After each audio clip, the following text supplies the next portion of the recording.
I cried. They denied my visa. If I tell you this story, My roommate moved away from that room because she's racist. Hi everyone and welcome to my YouTube channel. My name is Bingpe. I'm a Nigerian content creator based in Istanbul. Today I want to answer some of my most asked questions about living in Istanbul as an international student. To be more accurate, I've invited some of my friends to give their own perspective and experiences about studying in Istanbul as Nigerian students. So if you want to come to Istanbul in 2025 or you want to study in Turkey in 2025, you need to watch this video. So I want you guys to start by introducing yourself and how long you've been here. hi everyone. My name is Ashraf, and I've been living in Istanbul for almost 3 years now. Hi, my name is Abby Bat. I've been in Istanbul for like 2 years. Hello, my name is Omoga Ogeneovie Utomodo.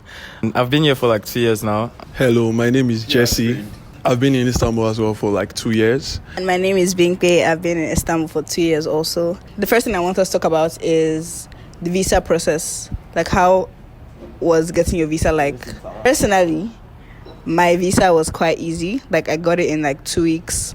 The process was very straightforward. But it was something that they were always saying around the time where I was trying to get my visa, was that if you get your passport back after submitting, if you see like a date, I don't know if they told you guys, if you see a date behind your passport, that means they denied your visa or something like that. That's what they used to say, like on Naira land. Yes, like, and then when I got my passport, I remember that time I saw a date at the back, and you guys, my heart jumped out of my chest. I cried. 1 week later, I now actually got the email that my visa had been approved, and I was like, Wow. oh, Almost give up. I already gave up. Once I saw that date, I was like, you don't go. My visa process was also actually very easy. I remember I submitted my documents on a Monday. We had a slight issue with the woman at the front also saying that there was a missing document when there wasn't. It was in Abuja. I got my visa within the range of 2 weeks to a month. It was very difficult. No, it was not really difficult, but like it was stressful. I applied twice. My first time applying, they denied my visa. Really? Yes. Then I had to school in Nigeria for a year. Then I I didn't even know that. We're finding out.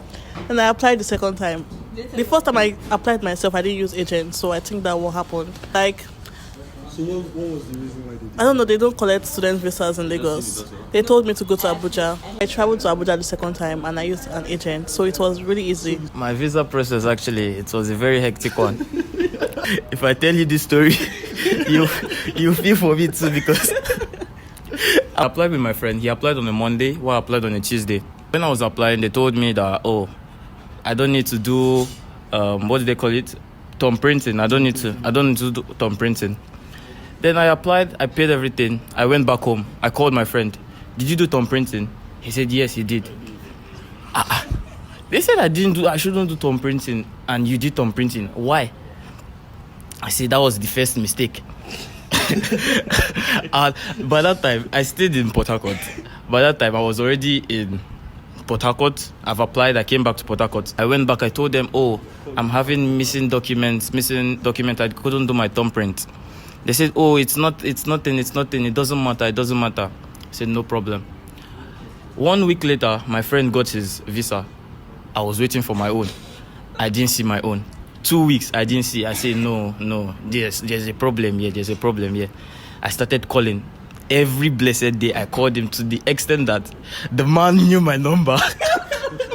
When I called, he would say, Mr. Omoga, Mr. Omoga, your visa is not out yet. Please be patient with us. When my visa came out, other people, they sent email. But this one, the man called me personally and told me, Mr. Omoga, your visa has been approved. Please come and submit your passport. I went there, I met the man. The man was like, finally we can rest. We're not gonna get any calls from you. My own visa experience was very smooth. I just submitted, took like 1 week, 2 weeks before, 1 week and some days before I got my visa, and it was just there, it was just smooth. Yeah. Okay, so the next thing I want us to talk about is when you now got here, how were the first few days here? For me, when I got here, I came in May. My semester was starting in October. That's another thing I want to talk about. It's like, don't come more than a month before your semester actually starts, because I suffered because of that. So when I got to my school thinking that everything was going to be rosy, they told me that I could not register. The system is closed and it's not going to open till like July or something. It was May. And if you know the visa we get, it's for only 30 days. It's for 30 days, like it's 3 months, but like 30 days entry. So after 30 days, if you've not gotten your residence permit, if you've not done your residence permit, your visa expires, you have to leave. So I got there, and my school said I could not register. And if you can't register, you can't get a student certificate. And if you don't have a student certificate, you can't apply for residence permit. And I had 30 days. They were actually telling me to go back to Nigeria. I was just like, no way, I'm not going to do that. My first few days in Turkey was smooth sailing. I kind of had similar issues also with my registration, because when I came, it was during the weeks of midterm I came. So the system was closed also for me. So I wasn't able to register and I wasn't able to do my residence permit. So I had to wait until the new semester started, which was in like January. And I came in November. But so I found a system out, and then successfully I was able to register my courses and get my residence permits. A few days in Istanbul. I cried, guys. Because I was missing my parents. I moved to a dorm like immediately. Like I already paid in Nigeria when I was in Nigeria. My roommate moved away from that room because she's racist. What did you do to your roommate? I don't know, I'm just black. And I cried, like when she moved out, I cried. But I'm used to it now. I don't even care about you people, to be very honest. My first few days in Turkey, first, we were scammed when we came. But it doesn't matter. We'll let that slide because we understand. We are newcomers. So I had a cousin actually in Turkey. So he just basically did everything for us, set everything in place. We just came, moved into our apartment. Nothing more. Everything was stress-free. What was the first major challenge you guys faced in Istanbul? The Airbnb I was staying at, I was paying $50 every 4 days. $50. So it was ridiculous, and I couldn't find a place till like 2 months after of being in Istanbul. Wow. Forget that. That's crazy. That's a whole lot of money. The first major challenge I experienced in Istanbul was also regarding my residence permit, because as I said earlier, when I came, like it was during the midterm weeks and registrations were closed. That was a major challenge I had, but thankfully I was able to get to overcome that. But besides that, everything else was all good, smooth sailing. What was the question again? What was your major challenge? My first major challenge. I didn't understand their currency. It was very, I don't know, I was just spending like money. They just asked me in the and I was like, Evet. I'll just give them the money they asked me for and I'll just go. The major and only challenge, not really only, but the major challenge I had was the equivalency certificate. I had to go to Ankara. First of all, I submitted the documents. They said, I have a missing document. We traveled to Ankara. The embassy of Nigeria is in Ankara. We traveled there.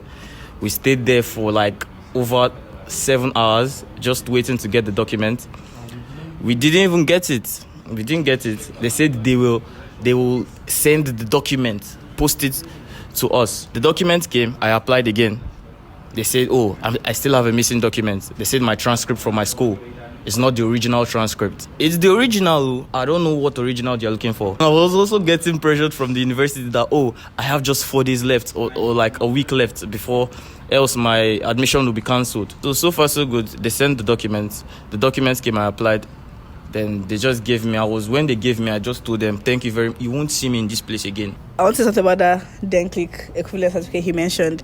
So basically what that is like, so it's called a DenClick here, but it translates to equivalency certificates. Like a continuation of study that It's just like, kind of like to verify that what you studied in your home country is like accredited, what's it called, right?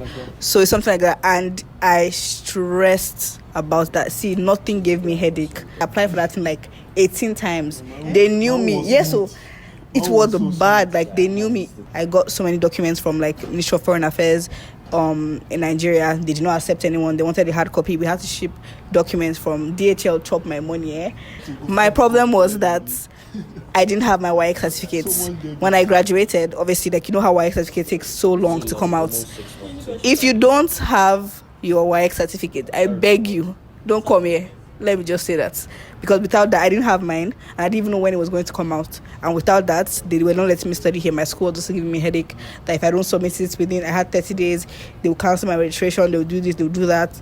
And it was just not working out. Even when I now finally got the work certificate, and I said that I still need to take it back to Ministry of Foreign Affairs to go and stamp it again at the back. I was like, I have had sleepless nights because of this document. He just closed his eye and just said I should go and gave me the certificate. And I'm always going to be so grateful to him. That is partiality. Because it's not partiality. My own trouble was transportation in this country. When we came here, we were like, we don't know anything about the yellow bus, because the guy that the guy that took us here, he's always he's always on Dumush. So it's Dumush we use from anywhere we used to go to. We use Dumush. If we are going to, the only thing we knew was go to take Dumush to that long metro bus. The place we knew was from Belituzu to Sugulu Checkpoint. That's the only thing we knew. We thought that Sugulu Checkpoint was the ending of Istanbul. It's that Dumush that even gave us our first racism experience. That Dumush. And that metro bus card, we never knew that they used to load that student and this thing. Me too. So we used to load like 200 here and we burn it that day. Load again, burn it. So I wish I could go back and take that money back.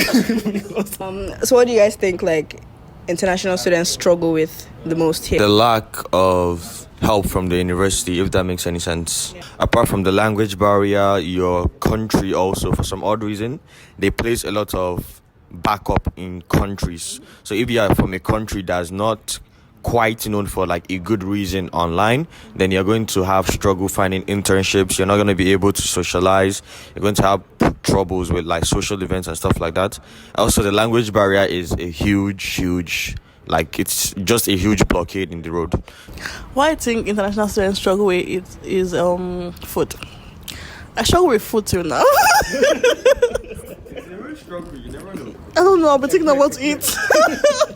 Rice, pasta, potato, what else? There's nothing else again, and I'm tired. I'm very honest. And if you want to eat like fast food every day, it's possible if you have money, but I don't have money, so I can't be doing that to myself. When I first came, we did struggle because we'll go to the supermarket. We were thinking, we're craving plantains. So we went to the supermarket. We saw a banana looking like a plantain. We bought it. So we tried, we cut it. It was still looking like a plantain. I said, let's fry plantain. Then I put the banana inside the frying pan. I saw it was, instead of it to be fried, it was melted. It was melted inside. So food was the first struggle, but right now I don't struggle with food because I'm used to the process. What international students struggle with is the language, obviously. Like it says everything. To like translate. If you want to find somebody that speaks English, it's very, very difficult. The ones that know how to speak the English is it's like this. How would you guys rate like Turkish universities in terms of language? Like we all study in English, but social life and the courses. They will speak Turkish, and I pay to learn in English. And they'll be speaking Turkish, and I'm like, oh my god, what is this? It's like you're paying tuition to teach yourself the course because you're paying. You go to the class, you won't understand what the teacher is teaching. Not because you're not listening.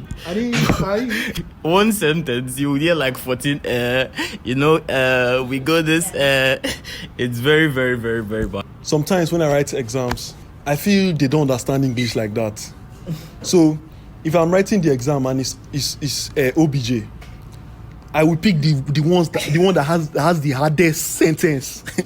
I will mark it if I don't know it.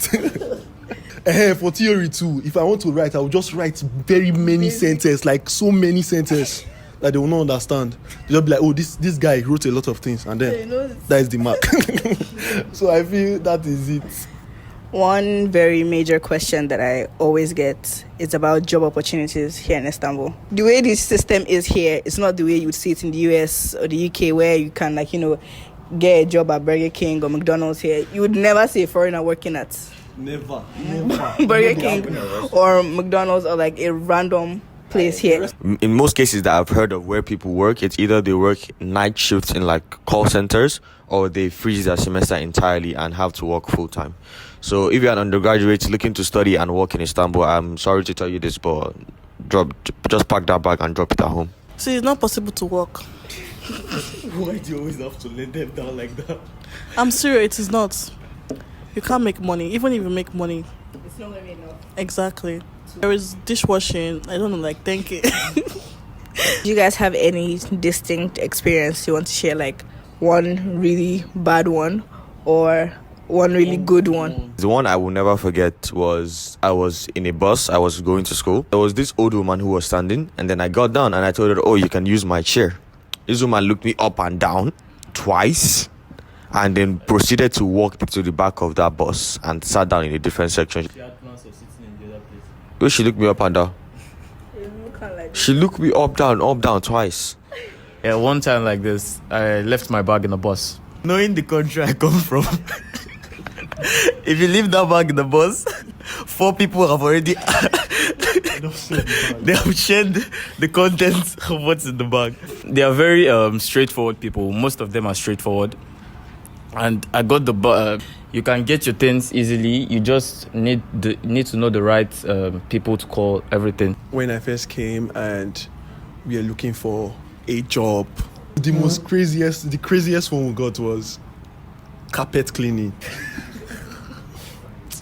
It's like you washing a rug, like a 6-foot rug, soaking it in water, drying it up. Everything is done with your hand. Just 1 week after, we heard that this person will not pay you. You will not pay what? Like, we almost running mad.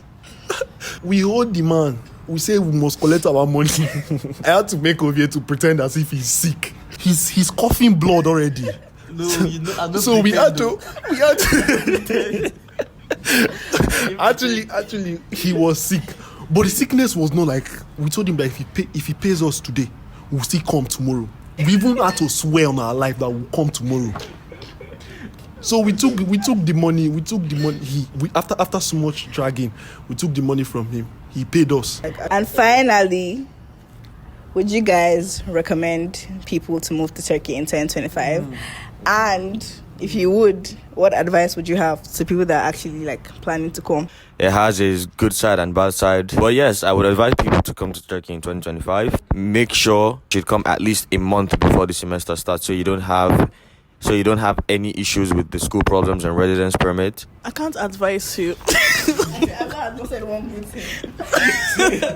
If you want to come. If you don't, explore other countries. You should have more options. Just have the necessary documents and everything will be easy. Yeah. I do admission to people.